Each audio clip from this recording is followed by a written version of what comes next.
Today we're going to be talking about exothermic reactions. Now, an exothermic reaction is any chemical reaction where heat is evolved or released from a reaction as a result of it taking place. In front of me I have a 1 liter bottle filled with hydrogen peroxide and some dish detergent that happen to have some green dye in it, which will benefit us so we'll be able to see the reaction a little bit more clearly than if it didn't have any dye. When I add the yeast to it, the hydrogen peroxide and the dish detergent will react and evolve into an elephant's toothpaste, which is a foamy substance that will spew, hopefully, out of the bottle this time. Explaining the reaction is fairly simple. The hydrogen peroxide, which is H2O2, is mixed with the detergent to help it break down into 2H2O and O2, so water and oxygen gas. The oxygen gas reacts with the yeast and the other parts of the detergent to create the elephant's toothpaste reaction.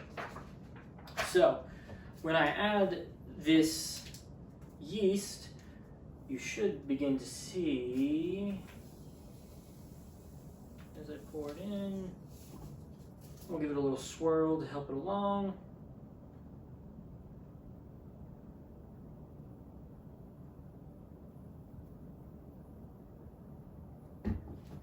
You'll see as it slowly climbs up, as it spews out the top. The bottle, which was room temperature when I started, is now warm to the touch. Now,